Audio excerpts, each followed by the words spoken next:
Right. Hi, good evening, everyone. Would like to start while people are joining in. My name is Sam Narouz. I'm one of the board members for the American Interventional Headache Society. It's a pleasure to have you here joining our webinar series. It's a distinct honor, honestly, to have Dr. Peter Kranz joining us. He's the Associate Professor of Neuroradiology at Duke. He's also in the executive board, treasurer for the American Society of Spine Radiology. He is the world-renowned and expert in CSF leak, Latrogenic, or spontaneous. So it would be great that he will share his experience. He has very interesting case scenarios with us, and we're very much looking forward to it. Remind you that put your questions in the Q&A, and tomorrow you will have the link to the recorded presentation. You will have free access to it if you signed up for it. So thank you again very much, Peter. And I'll mute myself, and then I'll join you later for the panel discussion. Thank you. Great. Thank you very much, Dr. Narouz. And it's a pleasure for me to be here with you all this evening or afternoon, wherever you are. And thanks to the AIHS for the invitation. My name is Peter Kranz. I'm a neuroradiologist at Duke University. And my area of interest is CSF leak, in particular, spontaneous CSF leak, as well as post-dural puncture headache and complicated cases of a CSF leak. And that's what I'm going to be talking about with you today. I really don't have any relevant disclosures. I'm on the medical advisory board, which is an unpaid position for Spinal CSF Leak Foundation and Spinal CSF Leak Canada. And I may discuss the use of epidural fibrin glue, which is an off-label indication.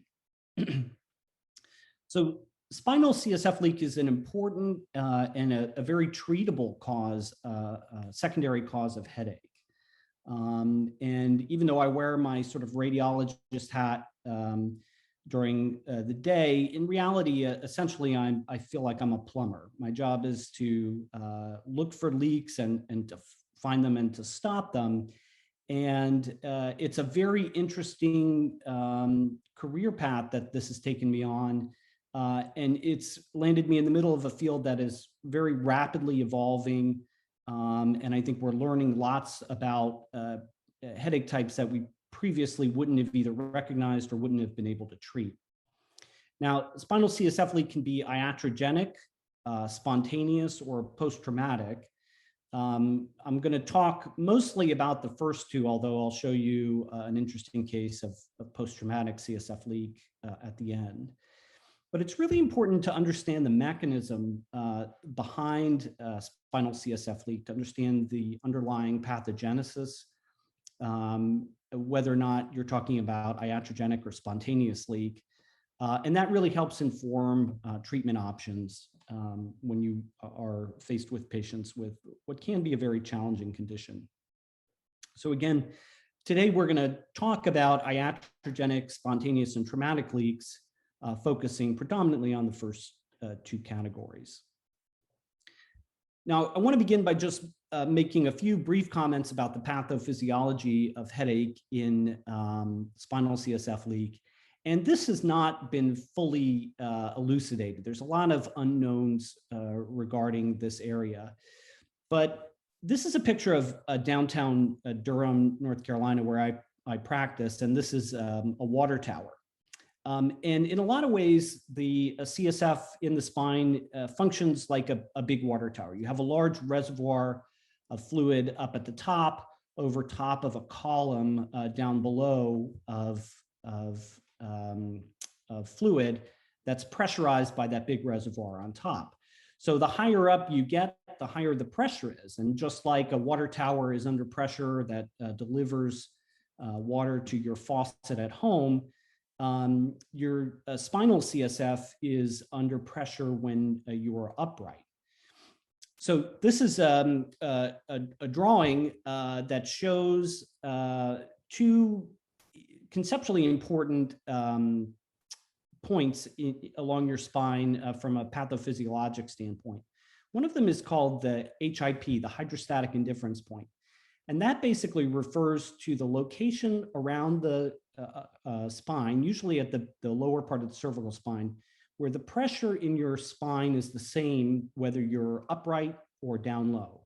And what that implies is that above that point, the pressure, and below that point, the pressure is not the same between when you're upright and down below. And there's a point called the ZPS, or the zero pressure point, where above that zero pressure point, when you're standing upright, the CSF pressure in your head is negative with respect to atmospheric pressure.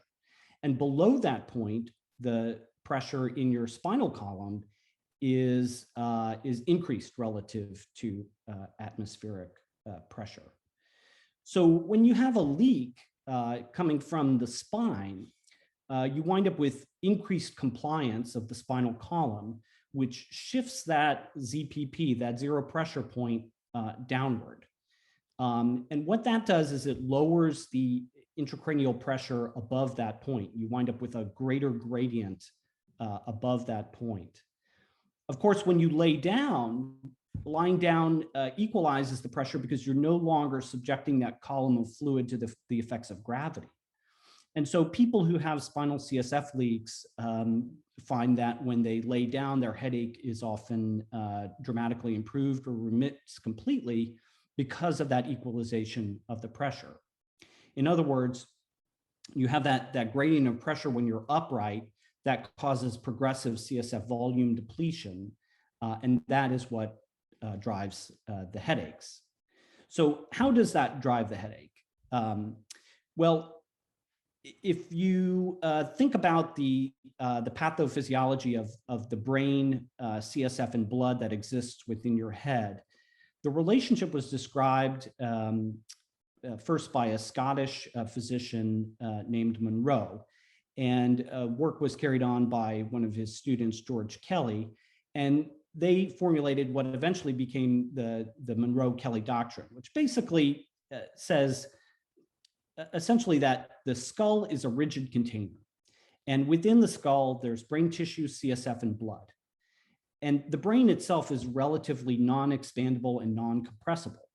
And so if you lose volume from one of those other two components, it has to be accompanied by an increase in volume in the other component. So if you lose CSF volume, you have to have expansion of the blood volume in order to compensate for that and keep pressures within physiologic ranges. Now, that increase in blood volume can distend pain-sensitive structures and lead to headache. And in addition, that distension of the blood volume causes certain pathophysiologic changes that we can identify on imaging. So the first thing that we're going to do is we're going to talk about what some of those changes are that we actually can identify on brain imaging. And when we talk about this, we're talking about cases of intracranial hypotension or CSF volume depletion. Those two are sort of synonymous. And the three major signs that we look at are dural enhancement, or diffuse thickening and enhancement of the pachymeninges or the dura, venous distension, which I'll show you some examples of and explain, and then brain sagging, which is caused by that downward shift in the zero pressure point, loss of compliance at the lower parts of the spine that cause downward tractional forces on the brain. So what we look for on brain imaging is diffuse smooth enhancement of the dura, which you can see here on this T1 weighted post-contrast imaging. And this enhancement is uniform throughout the brain. So you see it both above and below the tentorium, because what it represents is dilation of the vascular spaces within the dura. The dura does not lie behind the blood-brain barrier. So when you administer a contrast agent, it enhances normally. But when the blood vessels within the dura become enlarged because of that Monro-Kelly doctrine, it causes diffuse thickening and enhancement of the dura, as we can see in this case. this is one of the most prevalent signs that we see in cases of intracranial hypotension.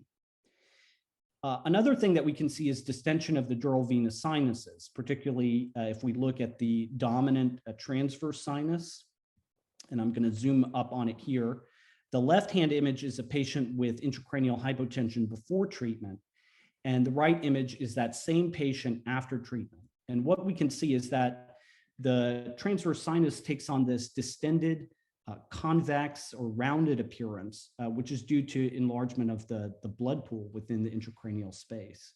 And then, of course, after treatment, it normalizes back to what it should look like, which is sort of straight or slightly convex margins when seen in a sagittal plane. And again, this is just a reflection of that Monroe-Kelly doctrine. Finally, we think about brain sagging, which again is something that can occur during situations of prolonged intracranial hypotension where there's downward tractional forces on the brainstem. So normally when we look at a brain MRI, as in this case on the left, the floor of the third ventricle, so a line connecting the optic chiasm and the mammillary bodies, should be upsloping as you go from forward to backward. That's what we expect normally. But in cases of intracranial hypotension, that is reversed, and the mammillary bodies are shifted downward, and indeed the whole brainstem is shifted downward. So the distance between the mammillary bodies and the superior pons, called the mammato-pontine distance, becomes very narrowed in cases of intracranial hypotension as those tractional forces pull down on the brainstem. This is reversible. So this is not a permanent change. So you can see in this person with intracranial hypotension before treatment and after treatment that downsloping of the third ventricle goes away once you're able to seal the spinal CSF leak. The other thing that we can see as a result of that downward shift of the midbrain and hindbrain is cerebellar tonsillar ectopia. So in this case, the patient has low-lying cerebellar tonsils, and those elevate again after treatment. I want to spend just a second talking about this because this is a relatively important distinction to be made. A lot of times this gets confused with a Chiari-1 malformation because both of them can cause cerebellar tonsillar ectopia. But it's an important distinction to make. A Chiari-1 malformation is a deformity of the posterior fossa that is either congenital or develops during childhood, but you cannot acquire it in adulthood. So if you see a patient with new cerebellar tonsillar ectopia that they didn't have before and they're an adult, that is not a Chiari-1 malformation. And brain sagging in intracranial hypotension is different. And indeed, there are other causes of cerebellar tonsillar ectopia as well. You can see it with IIH or idiopathic intracranial hypertension in about 20% of cases. So not all cases of tonsillar ectopia are Chiari-1 malformations, and you need to look very carefully for these other signs of brain sagging to make sure you're not dealing with intracranial hypotension. Here's a sort of a schematic of how they differ. This line right here represents the plane of the tentorial incisura, and you can see that in a Chiari-1 malformation, the tonsils are low-lying because the posterior fossa is small. But in brain sagging and intracranial hypotension, the whole midbrain and hindbrain descends. And so you get downsloping of the third ventricle, the tectum and the iter, or the opening of the third ventricle, descend. And you may also get downward shift of the cerebellum that causes tonsillar ectopia. Now, this misdiagnosis is potentially problematic. Here's a patient who was called a Chiari-1 malformation, and indeed they have low-lying tonsils, and they even have a little pre-syrinx edema in their cervical spinal cord. But what was missed in this particular case was the downward shift of the third ventricular floor. This patient got a suboccipital decompression and unfortunately herniated their cerebellum downward through that suboccipital decompression with the resultant infarction of the cerebellum, and this patient died. So even though most cases are not this dramatic, we do see a lot of unnecessary suboccipital decompressions in patients with intracranial hypotension. And those don't help the patient's underlying symptom because remember, the pathophysiology has to do with the downward shift of the zero pressure point in the spine, and doing a suboccipital decompression does not help that at all. You can also get subdural hematomas or hygromas in the setting of intracranial hypotension. And this is something important to look out for in patients who have no history of trauma, particularly young patients. If you see patients who come in, as this gentleman did, he was a 45-year-old truck driver, came in with headache and had these bilateral subdural collections that were otherwise unexplained. No history of banging his head or falling, no anticoagulation or anything like that. On his MRI scan, you can see those subdural collections, but you can also see there's diffuse dural enhancement. This patient had intracranial hypotension, and it turned out to be due to something called a CSF venous fistula, which I'll tell you a little bit more about in this talk. But this is important to realize as well, because these subdurals form as a result of the Monroe-Kelly doctrine. It's passive transudation of fluid. When the brain exceeds its capacity to dilate the vascular spaces anymore, something else has to fill that space. And so fluid passively begins to accumulate in the intradural or the subdural space, causing these collections. And that's important to recognize, because if you try to drain these collections without first addressing the spinal CSF leak, they just reaccumulate. And they may reaccumulate with air if you've got a subdural drain in place, or they'll just reaccumulate fluid. And this has been looked at a couple times in the literature, and more than half of these patients will just reaccumulate their fluid. So it's important to treat the underlying cause of CSF leak first before you try to treat these subdural collections.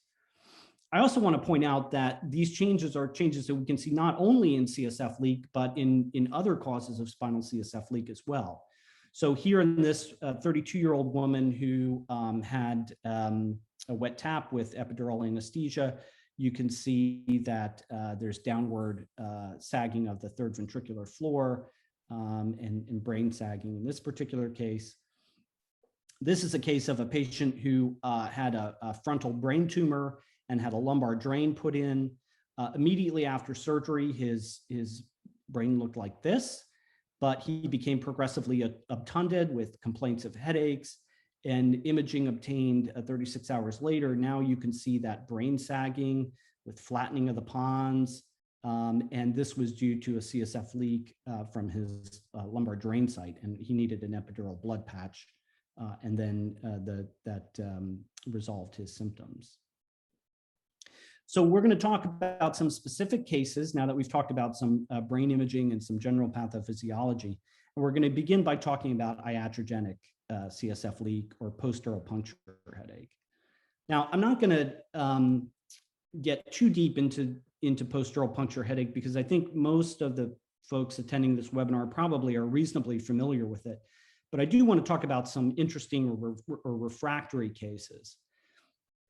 So post-dural puncture headache can be due to intentional lumbar puncture or lumbar drain placement or other violation of the dura, or it can be inadvertent during an epidural intervention, whether that's anesthesia or placement of a spinal cord stimulator.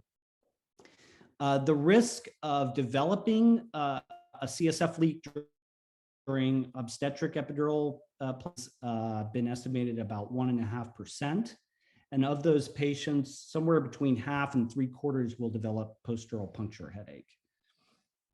When this happens, whether it's from an incidental dural puncture or whether it's an intentional lumbar puncture,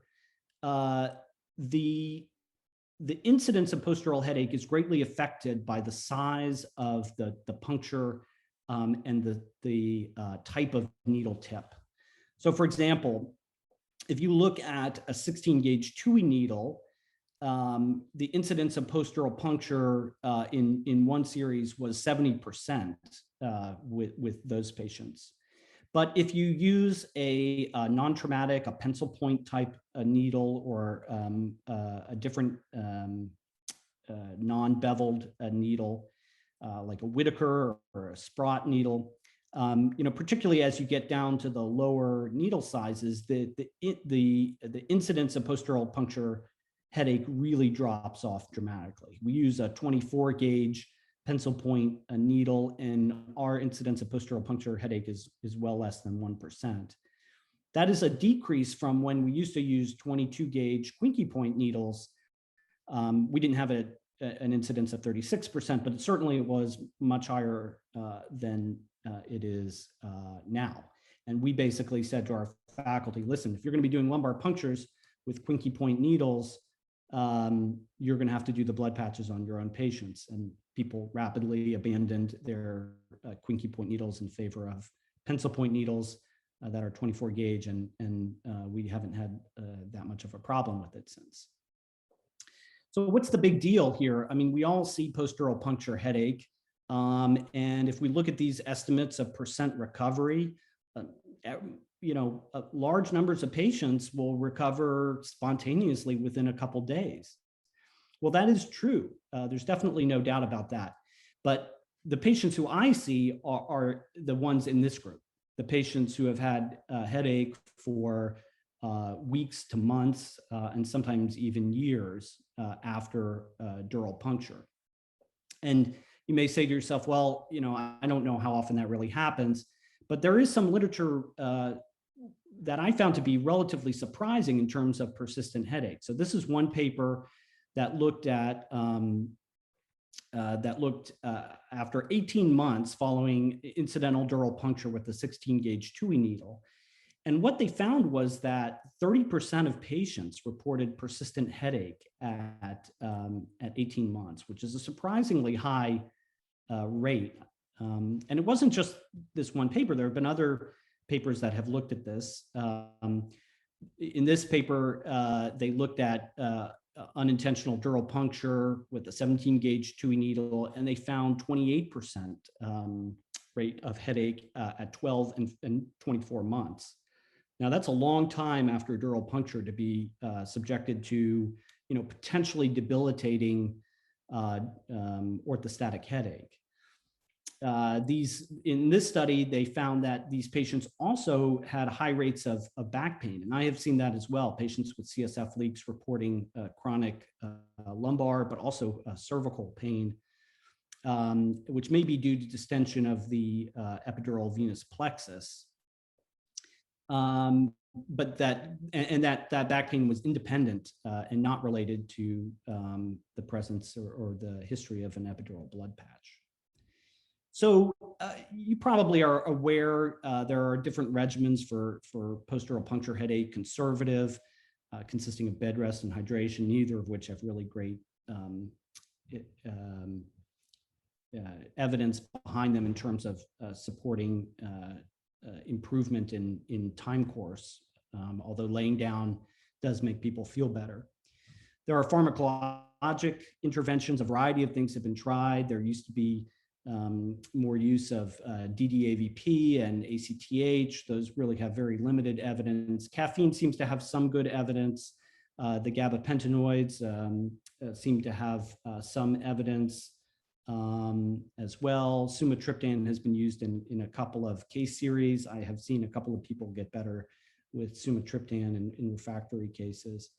There's a small amount of evidence for greater occipital nerve blocks as well, but the predominant evidence, the predominant management pathways center around epidural blood patching. And the rates in this case are 70 to 90+% rates, which is very encouraging, and that's good to know. But 70% success rate means that there's a 30% failure rate. And these rates, typically on repeat of epidural blood patches, you'll get about the same results, which means that there are a handful of patients with post-dural puncture headache who can get 2 epidural blood patches and still be symptomatic. And those are many of the patients who I tend to see. The volume varies. The more volume you use, the less likely it is that you'll be able to get it in without having some pain symptoms. And there are a couple theories about how this works. One is a sort of a generalized mass effect. Think of a blood pressure cuff squeezing the thecal sac and displacing that zero pressure point back in a cranial direction. And the other is direct sealing of the CSF leak, which we think does happen in some cases. We've seen evidence of that on post-operative cases where there's progressive scar formation. But what about those patients in whom epidural blood patch fails? There's a couple reasons I think why this happens, and these are the cases that I'm going to show to you today. So first of all, the epidural blood patch may not spread to the dural puncture site. The puncture may be ventral, or it may not be a simple hole. And I'm going to show you some of these cases. So I do my epidural blood patches under CT fluoroscopy guidance. Different people will do it different ways. I think there are many legitimate ways to do epidural blood patches, but I'm going to show you the way that I do it. And just to orient you, this is the patient's back. This is the patient's spinal column. Here is my needle. This is where the thecal sac is. And you can see in this particular case, this is a case I did last week. I put the needle into the epidural space and injected blood. The blood has contrast mixed with it. So you can see it as this white area here, which looks something like that. And what you can see is that it's only spreading off to one side. It is not crossing over the midline. And for those of you who do epidural injections and do epidurograms, you're probably well familiar with the fact that spread is unilateral in some cases, and there's disagreement as to why this occurs. People have talked about a structure called the plica dorsalis mediana. Some people have said it doesn't exist, other people have said it does, but I can tell you after doing thousands of epidurograms that for whatever reason in the lumbar spine, there does tend to be unilateral spread in a high number of cases. Now, if a patient's had a dural puncture, you don't know which side of the thecal sac that puncture has occurred on, and usually it doesn't happen directly in the midline. So in this case, I just pulled the needle back, directed it to the contralateral side, and did another patch on that side. So you can see this was the patch I did first, and here's the patch on the other side. And at the end, we've got a nice coating along both sides of the thecal sac. So sometimes if you're doing a blood patch, you may only cover one side, and that may be a reason why your puncture or your epidural blood patch fails. Here's another reason. This is not the kind of picture you want to see when your resident calls you and tells you that they're having trouble with a lumbar puncture, because the tip of the needle is here, and not only has it gone through the thecal sac through and through, but it's in the disc space and even a little bit beyond that. And you kind of say, what's going on here? And they say, well, when I took the stylet out, there's some blood coming back. And you said, is it pulsatile? And they said, no. And you said, okay, good. Let's go ahead and pull that needle back into the thecal sac. But this kind of ventral puncture can create some problems in terms of doing a blood patch. So I showed you this picture of my blood patch earlier, and what you can see is that the area it doesn't get is the ventral space. And people say, well, it's going to spread there eventually. I can tell you that that happens sometimes, but in many cases it doesn't. So spread is not uniform in all patients, particularly older patients, heavier patients, more obese patients who have more epidural fat. That spread is not uniform within the thecal sac, and sometimes you're just not going to get it into the ventral space. So here's another case. This patient, as you can see, the tip of the needle has gone ventral almost all the way to the disc space. The needle was pulled back and they got CSF.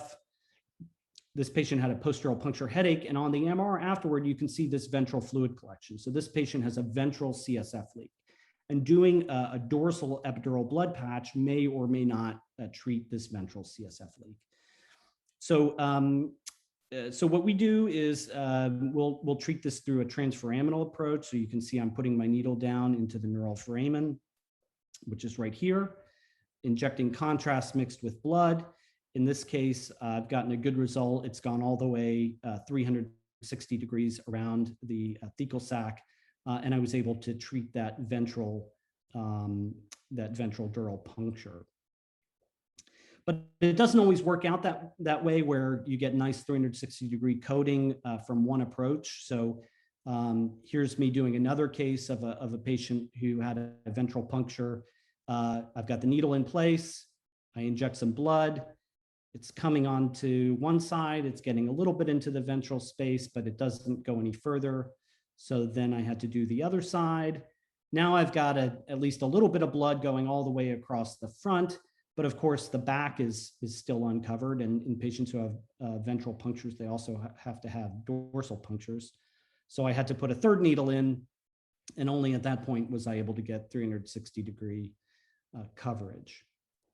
This is a case lent to me from my partner, Linda Gray. You can see 25-year-old woman had an LP for meningitis, had signs of intracranial hypotension immediately afterwards, had a blood patch with only transient improvement. So she got a myelogram. Again, you can see there's a ventral CSF leak here, this little nubbin of contrast on the myelogram, had a ventral epidural blood patch. And this that we saw on the pre-treatment image, this diffuse dural enhancement, has gone away on the post-treatment image. She got an MR just to make sure that collection had resolved, and indeed it had, and her headache went away as well.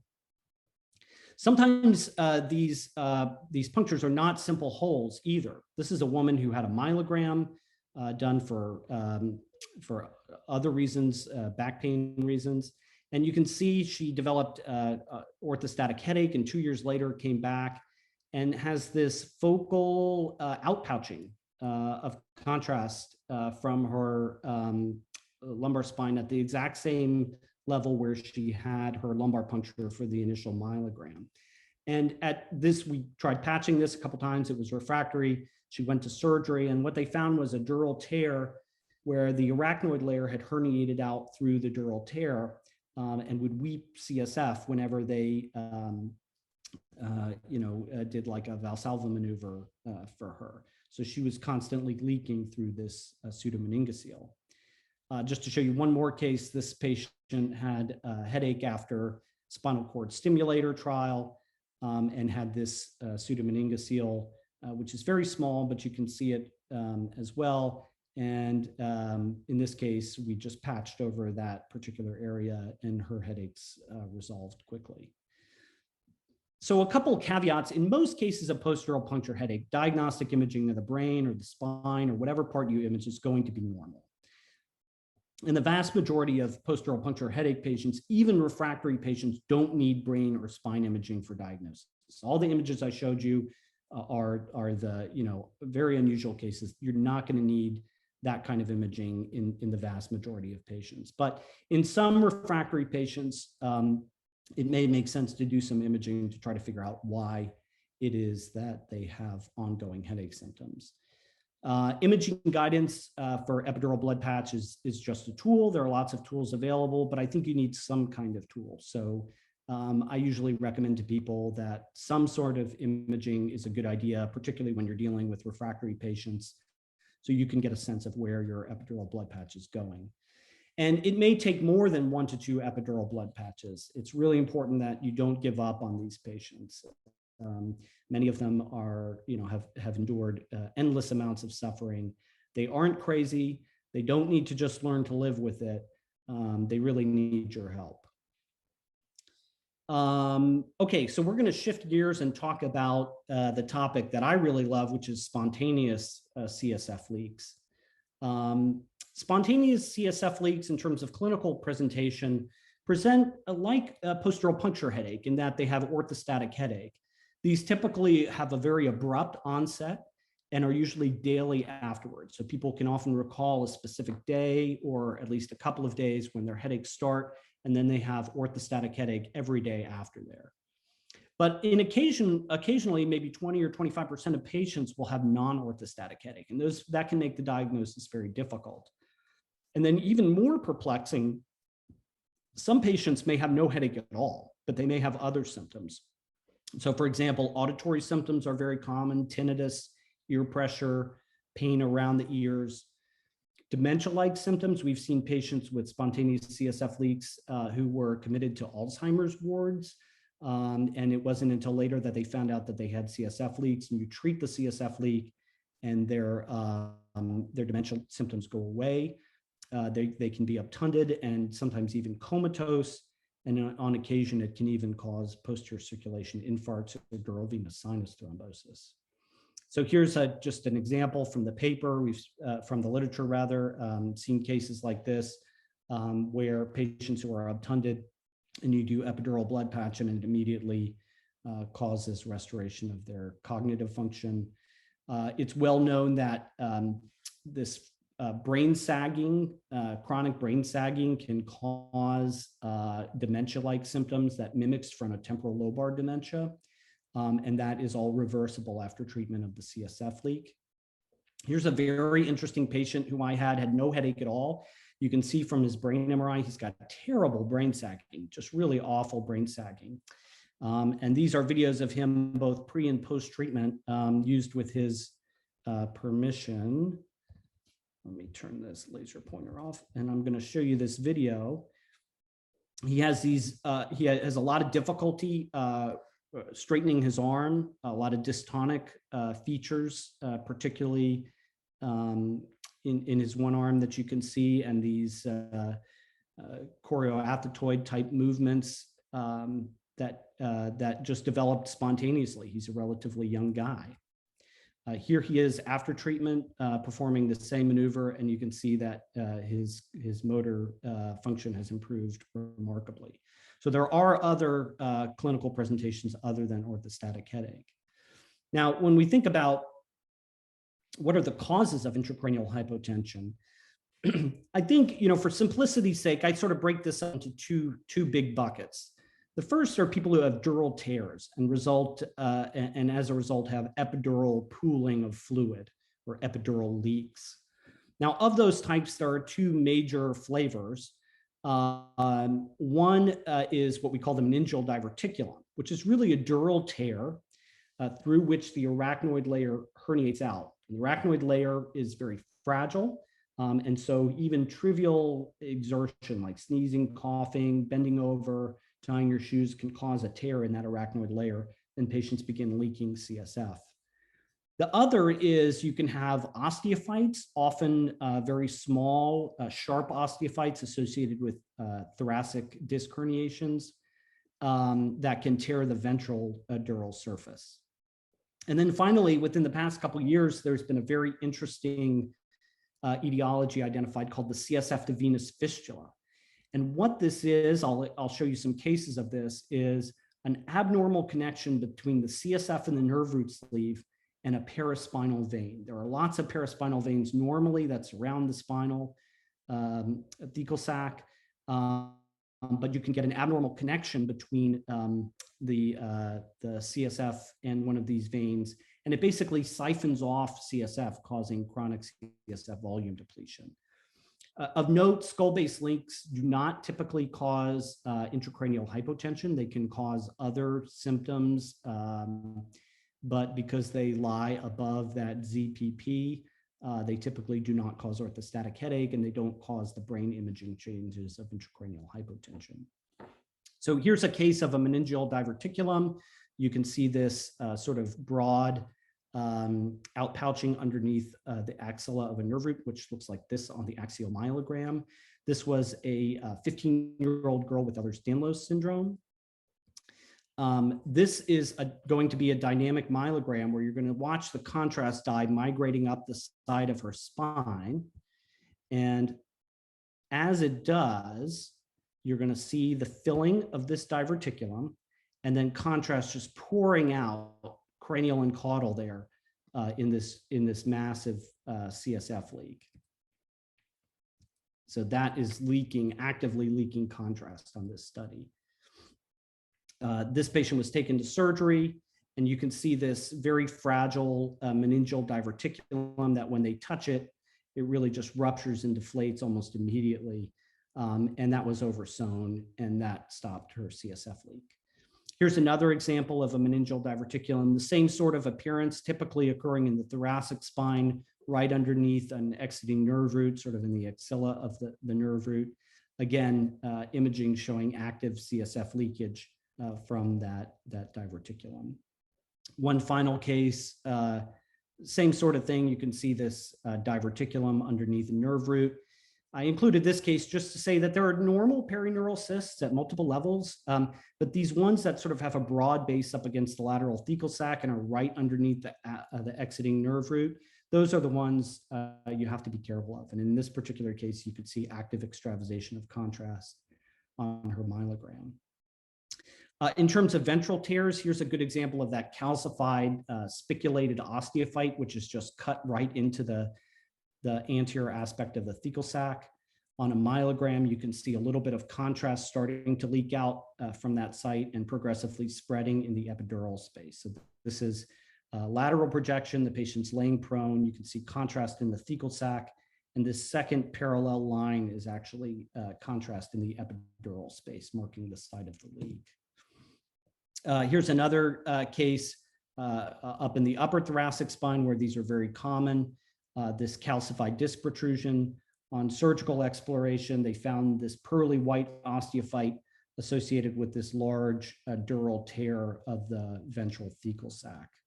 Just another couple of surgical cases. Here's another osteophyte protruding through the ventral thecal sac. That osteophyte had to be resected and then was oversewn. These ventral tears have these stereotypical sort of oval appearances, and they can be quite large. They can be a centimeter or more in size. And those are very difficult to close with percutaneous patching alone. CSF venous fistulas are another potential etiology for CSF leaks. These were really only discovered a couple years ago. And what this is, as I mentioned, it's an abnormal connection between the CSF and a paraspinal vein. So these are challenging because there's no pooling of fluid in the epidural space. So you can't do regular anatomic imaging and find this big pool of CSF. But here you can see, this is a myelogram. You can see the nerve root, but then there are all these vascular branches which are opacifying with contrast. And this is a CSF venous fistula. And we think that this happens because along the spinal nerve roots, there are arachnoid granulations. Those arachnoid granulations protrude into adjacent veins. And if one of these ruptures, you get this direct connection between the spinal CSF and the adjacent vein. Here's another example of a CSF venous fistula. You can see on this myelogram, this large tubular venous structure and lots of small branches filling.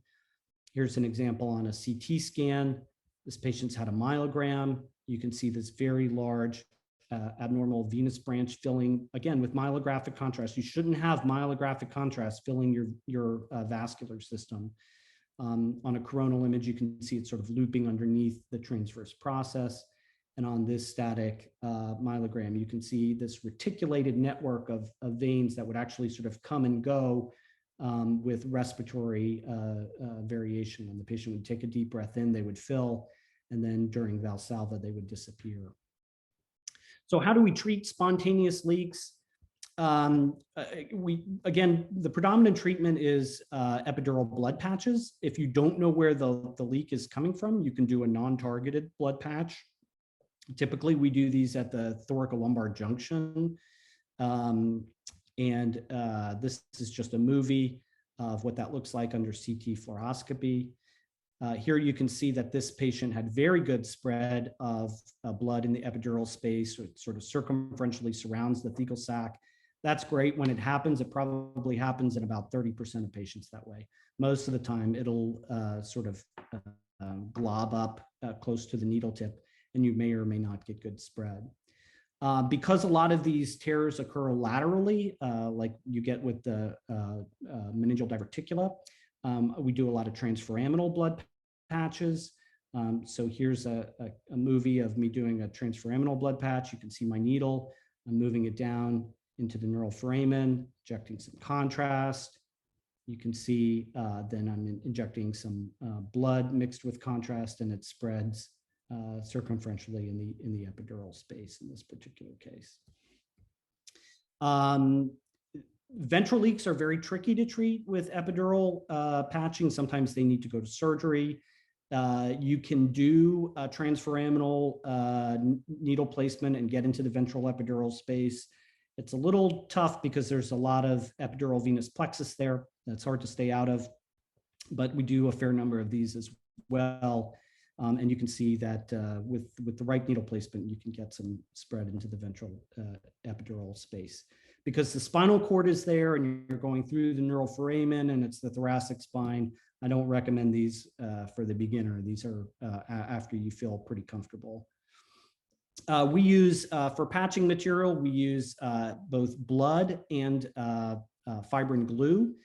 Fibrin glue is used in the operating room, usually sprayed onto the dura in cases of dural incisions, but we've modified it for use during injection. If I know exactly where the leak is coming from and I can get my needle pretty close to it, I'll use fibrin glue plus blood. If I don't know where it's coming from, typically we're using blood alone. The fibrin glue just slows the rate at which the blood spreads, which if you really want a lot of mechanical stability in one particular place, that's the situation where we use fibrin glue. Now, I do want to make a very important caveat, which is that blood patches create mass effect, and they create mass effect in the thecal sac. And there are some patients who you can pump 30, 40 cc's of blood into the thecal sac, and it's going to spread very nicely and not cause any problems. But it's very variable from person to person. So these are two patients who I treated with blood patches in the thoracic spine. In this patient, I got 14 cc's in with not a whole lot of mass effect. This patient had 3 cc's and already was starting to develop some transient, lower extremity pain and radicular pain around their ribs. And I had to stop at that particular site with that volume. So it's really important that you assess for mass effect, whether that's with imaging or clinical symptoms, and not overdo it because it's very easy to compress the spinal cord if you're not careful. In the interest of time, I'm going to sort of go quickly through this. The evidence for epidural blood patching is mostly retrospective, mostly subjective. We need some higher quality outcome measures, but there's a couple things that I think we can say, which is that epidural blood patches are much more effective than conservative treatment. Conservative treatment for spontaneous intracranial hypotension is not particularly effective in my experience. Although, in fairness, I work at a referral center, and most of the patients who come to see me, have already been symptomatic for a long time. So I recognize that that's a bias in my practice. The response to the first blood patch, well, there's all kinds of estimates, ranging from 35% to greater than 90%. It's all over the place. I think that reflects a very heterogeneous patient population at different referral centers. But if you can identify where the leak is coming from and target that specific level, there's evidence that that is more effective in terms of causing remission of symptoms. For CSF to venous fistulas, epidural blood patching not particularly effective in those patients. I'm sending most of those patients to surgery, to be honest. They have to have surgical ligation of that fistula or else it persists. I'm going to wind up just with one final case, which is a case of traumatic CSF leak. It's just kind of a gee whiz case. This is a patient who came in, and you can see they had a pretty significant hyperflexion type injury of their spine with a fracture. On the MR, there's spinal cord compression, and this patient had to be managed for that first. But the patient had persistent headache, orthostatic headache, and was even becoming slightly confused and a little obtunded when they were upright. They weren't sure what was going on. On a follow-up MR, they saw that there was persistent CSF leakage in the thecal sac, and there were bilateral subdural collections on the patient's brain MRI. In addition, there was diffuse dural enhancement. In particular, in the upper cervical spine, there was a ton of engorgement of the venous plexus and a venous distension sign. So this patient had ongoing CSF leak. So we did a myelogram. This dotted line shows you where the thecal sac is on the myelogram. So what you can see is that there's a lot of leaked contrast outside of that thecal sac. And indeed, when you looked up at the T1 level, there was a lateral dural tear. So this is the thecal sac. And there's a lateral dural tear where contrast is just spilling out from that thecal sac.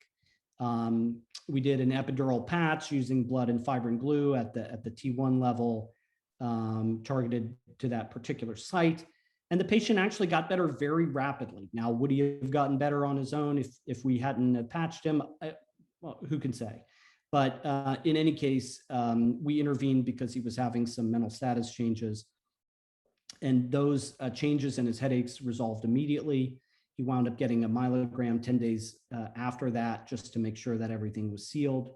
You can see there's a little bit of this ovoid pseudomeningocele here at the spot where he had that lateral dural tear, but otherwise did well from the standpoint of his CSF leak.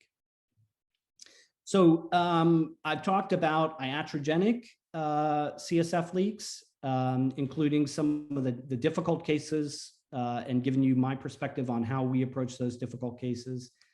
We've done a whirlwind tour of spontaneous CSF leaks, including the different types, the ones associated with epidural fluid leakage and those associated with CSF venous fistulas, and then touched ever so briefly on traumatic CSF leaks, just as another item of interest. So that brings me to the end of the talk. I could probably go on for another 2 or 3 hours talking about various aspects of intracranial hypotension and treatment and post-treatment complications, but we have reached the end of my time. So thank you very much for your attention. It's been a pleasure to talk to you today. And I think Dr. Nowrouz is gonna entertain some questions here. Thank you very much, Dr. Kranz. This is really amazing. It was very informative and you had a lot. And I really enjoyed the practical cases because it makes it more visually attractive and you can retain more information that way. Actually, we have lots of questions, so I'll start. And usually we stay 15 minutes late, and if we didn't address all the questions, usually we post them on our website. So the first question was, remind me again, why does the dura enhance? Yeah, so if you remember, we talked about that Monroe-Kelly doctrine, which basically says that if you deplete CSF, the vascular spaces have to increase. Well, the dura is a very vascularized structure. And it does not lie behind the blood-brain barrier. So when you give contrast normally, if you scanned my brain, you would see some very, very thin, faint dural enhancement because of the normal blood vessels there. But when you have a CSF leak, those blood vessels dilate. And so the dura thickens. And when you give contrast, it enhances very avidly. Thank you. Second question, do MRI findings eventually disappear in cases of chronic CSF leak? I have read up to 1/3 of cases will have no imaging findings. Yeah, so there's some very good questions there. One question is, what's the prevalence of a normal brain MRI in the setting of a proven CSF leak? And it's probably, brain MRI probably picks up about 90% of cases of intracranial hypotension. So it's not everyone, but it is most people. Now, there are patients with positive brain imaging where it's very difficult to find the source of the leak. And we think that probably most of those patients have CSF to venous fistulas.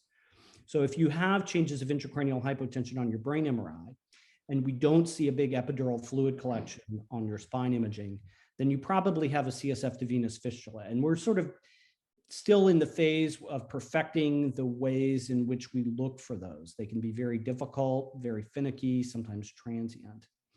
And as I was speaking with the moderators before the session, there's a whole different group of patients, which are patients with orthostatic headache who may or may not have a CSF leak. So if all their imaging is totally normal, if their brain imaging is normal and their spine imaging is normal, there are other entities, dysautonomias. There's one called POTS, or postural orthostatic tachycardia syndrome, cervicogenic headaches. There's some instability syndromes associated with Ehlers-Danlos and some of the other connective tissue disorders, and cervicogenic headache that can cause orthostatic headache unrelated to CSF leakage.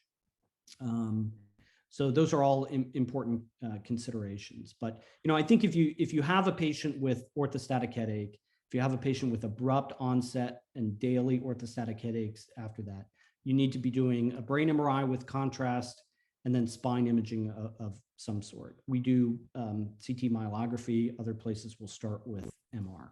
Thank you. Mechanism of action of caffeine? I can't speak in great depth of that. I've heard that it's related to vasoconstriction, that there's some vasoconstrictive properties, that caffeine itself actually has some analgesic properties.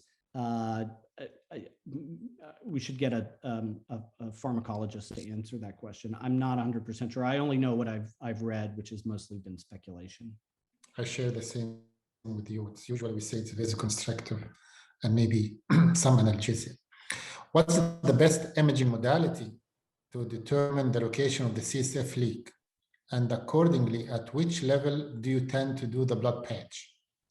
Yeah, so most CSF leaks occur in the thoracic spine. The large majority of them do. When you think about imaging, spinal imaging, this is a complicated topic. I could give an hour lecture just on selection of spinal imaging. But there's sort of two broad categories you want to think of. The first is your initial imaging test, and your initial imaging test should be sensitive for detecting epidural fluid. And depending on where you are, you may do an MRI of the thoracic spine with fat suppression in order to look for that epidural fluid. That's what a lot of places do because it's available, it's non-invasive, it's pretty comfortable. Or you can do a CT myelogram, which is what we do at Duke, but that's we're very familiar with that and very comfortable with it. And then, there's problem-solving imaging. So what do you do if you don't see a leak on the initial myelogram? There's problem-solving imaging that helps you find CSF venous fistulas. What do you do if you have a leak, but you have a difficult time characterizing exactly where that's located? Again, there are certain problem-solving imaging techniques that you can use to help narrow that down. If you don't see where the leak is coming from, typically I'll do an epidural blood patch at T12L1, and I'll use maybe 20 to 25 cc's of blood, just depending on what I can get in comfortably and safely in the epidural space. The next question, I feel it's very important and clinically relevant to anesthesiologists and pain management physician. And we will try to address this question in our planned guidelines later this year. So the question is, if post-dural puncture headache diagnosis is in question, it's not really very clear, what is the sensitivity of MRI brain for confirmation of diagnosis? And I will add, when would you do an MRI? Yeah, I think the sensitivity is probably very low. Because with post-dural puncture headache, you're talking about a much smaller hole than with a spontaneous CSF leak. And so the aggregate CSF volume depletion is much less.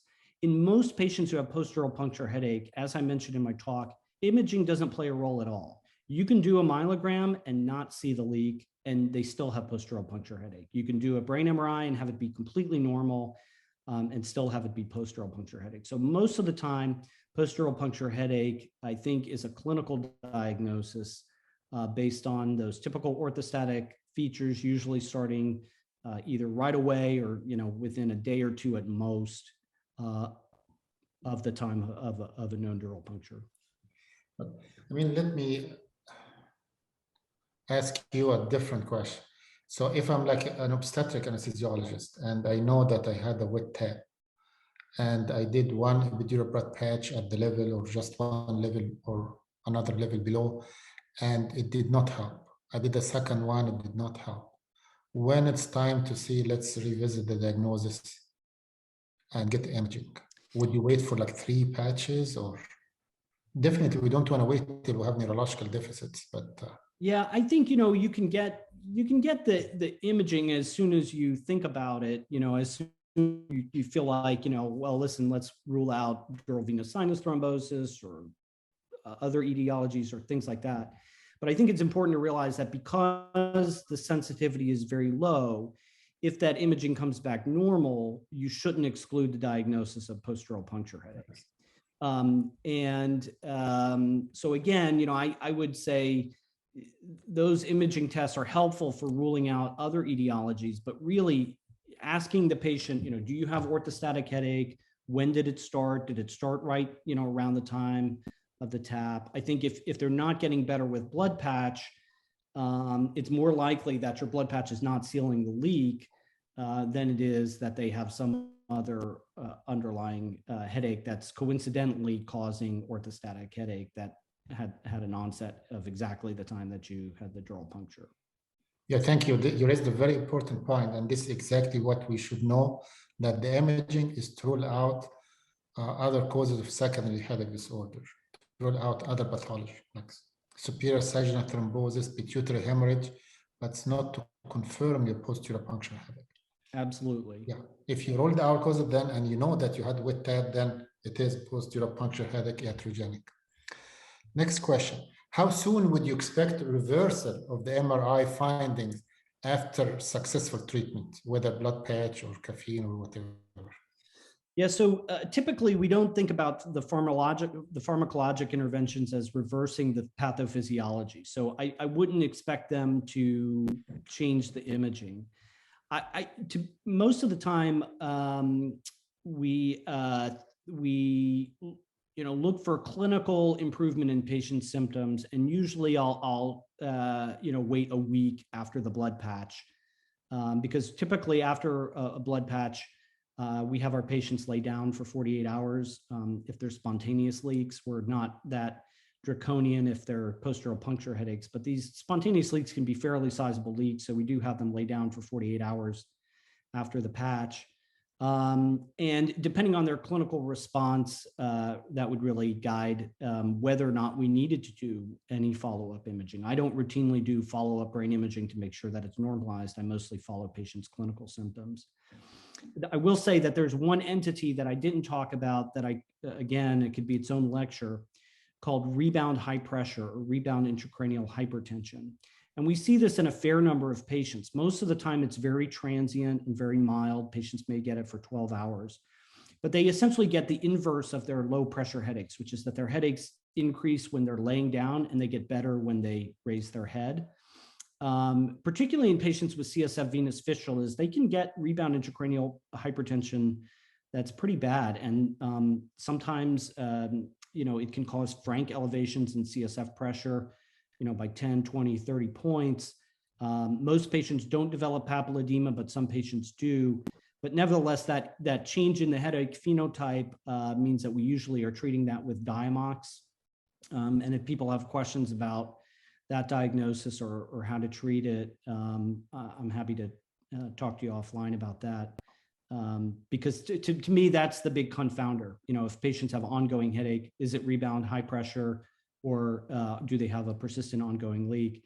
And basically, if their orthostatic headaches are persisting, it's most likely an ongoing leak. If you have a cervical wet tap, I guess during cervical epidural steroid injection, would you do a cervical blood patch? Well, I would if the patient wasn't responding to conservative therapy. So I think I would give it some time, have the patient lay down for 3-4 days and see if those symptoms resolved. But if they didn't, I would. Now, in the cervical spine, you have to be very careful with the mass effect. You can get maybe, there are some people who you can get 1 or 2 cc's in before they start getting spinal cord compression. So that may not be a problem because those 1 to 2 cc's of blood may create significant mass effect. If it's not spreading and it's staying at one place, you may get significant mass effect, and that may tamponade that CSF leak. But yeah, I've done epidural blood patches in the cervical. We do them all the time in the thoracic spine because that's where the spontaneous leaks occur. And then of course we do them in the lumbar spine for the post-dural puncture. I couldn't agree more. This is a good question because there is difference between doing blood patch for 20 years old pregnant ladies who healthy just to give a birth with a healthy spine. And this particular patient, I'm sure, whoever did the cervical epidural steroid injection was for stenosis. So you know that the canal is tight to start with. So to add volume, so you definitely need to do it under imaging, because I know there's still some, they do cervical epidural blind technique. You need to do it imaging, and you mix contrast with the blood and you see the spread. If they're not spreading, stop. Couldn't agree more. Agree. And I would say that, we sometimes do some moderate sedation, but it's always very, very light. Patients are always able to talk, tell you what they're feeling. And if you get a patient sedated to the point where they can't tell you that, then you're at a very high risk of injuring their spinal cord, because they can't provide you that feedback that they're saying, hey, this is, causing pain and we need to stop.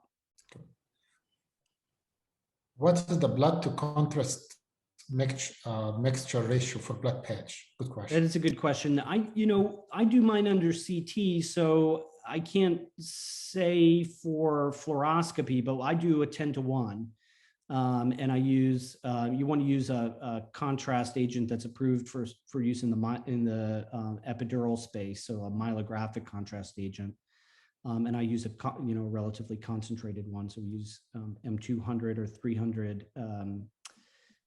contrast. Yeah. And I use 1 to 10. But I think, if you're doing it under fluoroscopy, it's also going to depend too on the size of the patient. If you've got a real big patient, it's going to be harder to see.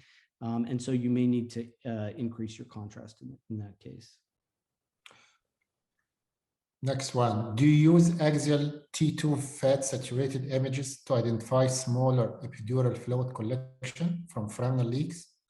And what's your experience differentiating it from epidural venous plexus? Yeah, that's a great question, and a very astute imaging-centric question. So we don't tend to use a lot of MR. And I think there are definitely reasons to use MR, but certainly if you have a large epidural fluid collection, you're going to see that on an MR. If you have a small epidural leak, it can be very difficult to tell the difference between epidural veins and a small amount of epidural fluid. The advantage of MR, of course, is it's non-invasive. You don't have to have someone there to do it. You can order it as an outpatient. So it's probably a reasonable place to start. But if you have a very high index of suspicion that the patient has an epidural leak and you haven't seen it, you should probably be moving on to some other myelographic test. And that can be a CT myelogram. There's another test called a digital subtraction myelogram, which is done for patients with suspected CSF venous fistulas. So I would say MR is okay to start. If you haven't gotten your answer, don't end with an MR, because it can miss very small leaks and it has no power to detect a CSF venous fistula. Thank you for the great lecture. Do you have experience in your service with SIH, with urine mechanism, simultaneous epidural leak, and CVF? Yeah, so we published a series you can look it up if you want. It was in the American Journal of Radiology, AJR, in 2017. And what we found was that on a couple of occasions, people did have epidural leaks and CSF venous fistulas that were coexistent. That is uncommon. That's not most cases of CSF venous fistulas. And I think if there was an epidural leak and a venous fistula, I would probably start by trying to treat the epidural leak and see how the patient did, on the supposition that you might get leakage into the epidural space that then is being picked up into the veins rather than a direct fistula between nerve root and an epidural vein. Next question is actually interesting.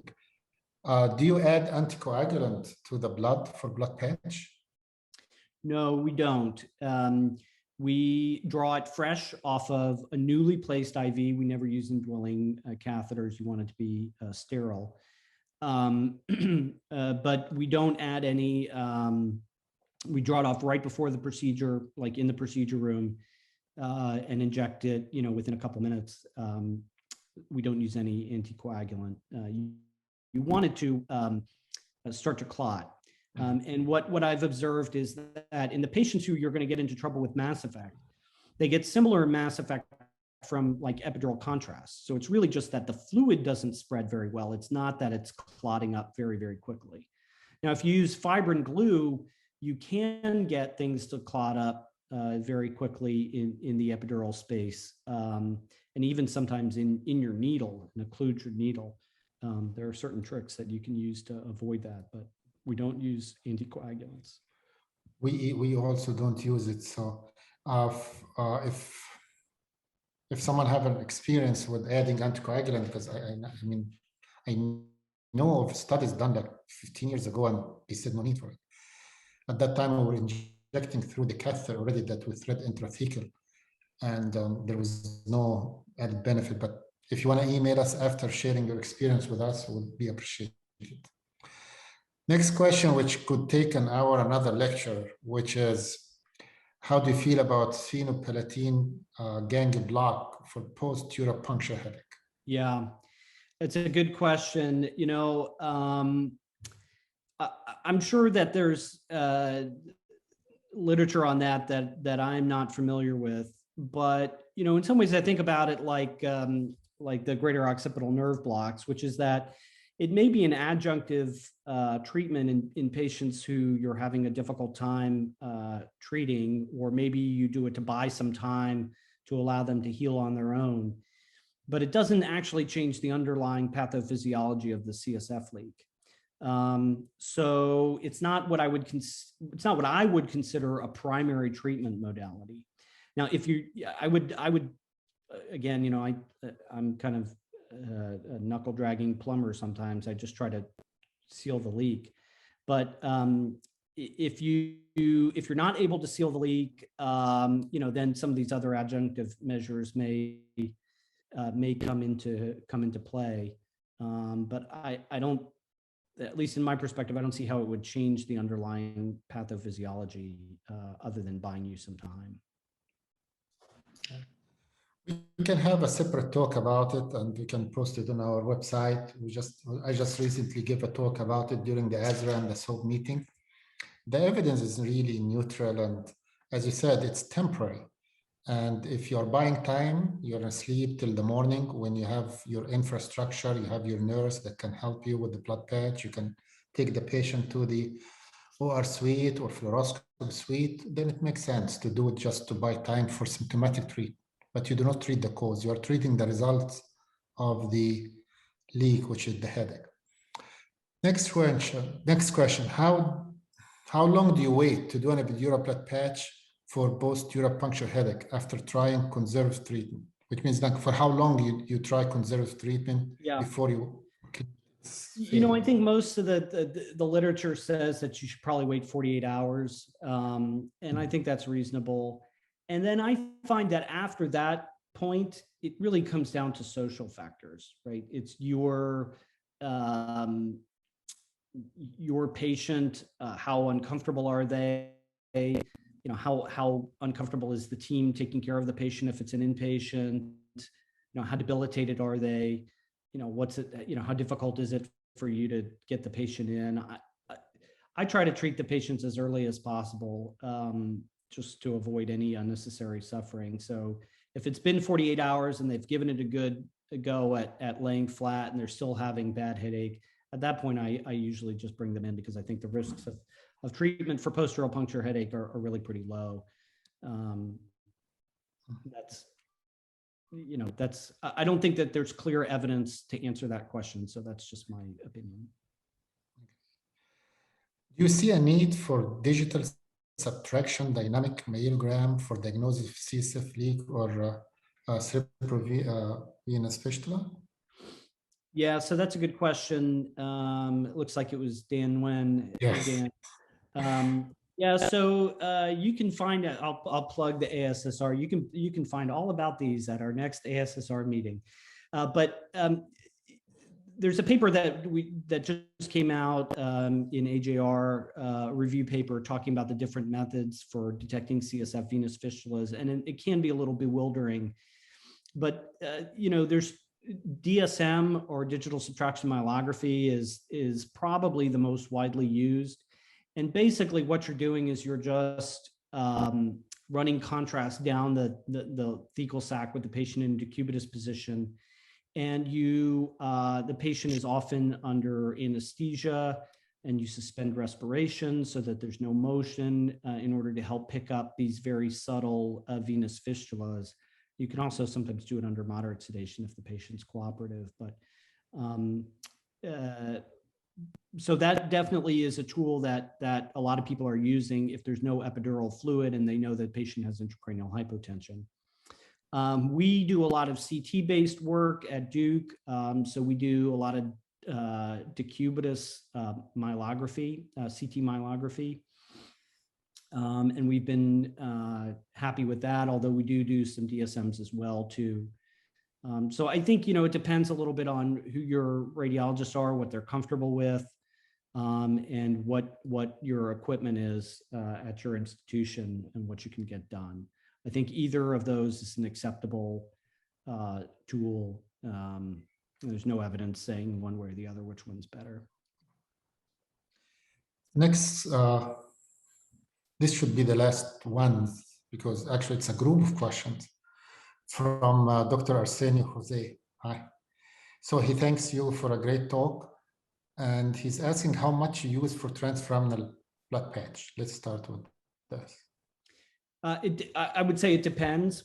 Certainly less than with an interlaminar blood patch. If you're doing transforaminal blood patches, apart from those complicated post-dural puncture headache cases I showed, you're usually doing them in the thoracic spine, and the thoracic spine often holds less. So if I can get, usually I'm doing fibrin glue and blood. If I can get 2 cc's of fibrin glue and 2 cc's of blood for a total of 4 cc's, I feel like I've done a reasonable job. Now, there are some patients who, you start injecting and you see no developing mass effect. It goes great. I've done, 20 cc's through a transforaminal approach before because it had really good spread in the epidural space. So I think what I would say is just double down on what I said before, which is that the mass effect generated with a blood patch very much varies from person to person. And so you need to have an effective way of monitoring that mass effect, whether that's clinically or with imaging or however you're doing it. You need to have a way of effectively monitoring that mass effect. This is my question. What gauge of needle do you use? Because for steroid injection, we use 25 gauge, maybe 22. So what kind of gauge to use for transforaminal? I use 22. 22. And yeah. You don't have, you don't feel much pressure injecting the blood? No, no, typically not. Usually it's pretty easy to inject. I think if you're getting a lot of resistance, sometimes you'll get that at the bottom of a thoracic neural foramen, and usually you just have to relocate it to a slightly different place. Second question about the mixture, I think you just answered it. This is an interesting one. Do you use ultrasound to measure the optic sheath diameter? No, but with the bound pressure? We don't. But I think it's an interesting question. Some people will. The idea is that in IAH, you get distension of the optic nerve sheath, and in SIH, you get collapse of the optic nerve sheath. And so, is the optic nerve sheath an effective barometer for what's going on with pressure? I know it's been looked at in the literature. I think the jury's still out on that. There are some cases, for example, patients who you can do a lumbar puncture on and you can get a CSF opening pressure of 35 or 40, and they don't have papilledema. So, why is that? Why do some patients get IIH without papilledema? How effective is the optic nerve sheath as a barometer? I think it's potentially promising. It'd be a great way to non-invasively measure response, but we don't currently do that, at least in a formalized way. Next question. Yeah, I will take it. Sphenopalatine block have been suggested to minimize symptoms. Any suggestion, even via intranasal, non-invasive?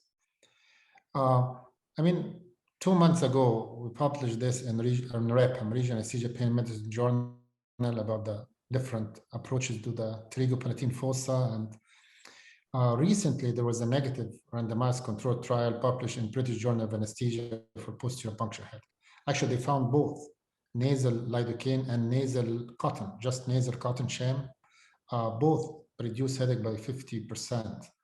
So it works, I agree, but it's not sphenopalatine ganglion block. And you can easily say this because when you do it, the patient tears. And definitely if the patient starts to tear, then you are augmenting the parasympathetic. You are not blocking the sphenopalatine. They should have dry eye. So my theory, it's just triggering some kind of nasal autonomic reflex. Somehow it causes quick vasoconstriction, and then that's it once the duration is done. And my guess also that leaving the nasal spray will be very temporary, but it's more leaving something by the nasal mucosa to continuously stimulate this reflex and eventually desensitize the trigeminal autonomic reflex. Because actually, when you test the vagal nerve stimulation, you want to augment the parasympathetic, they use a vibrator. They put something in your nose and vibrate. It's called oscillation, nasal oscillation. This will cause vasodilation. So we don't know yet. Last question, which actually I was planning to ask you about it. With the fistula thing, I thought about why you cannot do embolization. Is it too small of a vessel that you can reach? Yeah, so actually now some work is actually being done on venous side embolization using a liquid embolic agent like Onyx that they would use for intracranial AVMs or something like that, for example. You know, I think the jury's still out. I mean, there's some promising early results, but like all fistulas, you have to get very close to the source of the fistula. Otherwise, it's just going to recruit new drainage pathways. And these are very small veins we're talking about. They're tiny little veins that you have to get all the way out to the nerve root level. And so I think it's being done.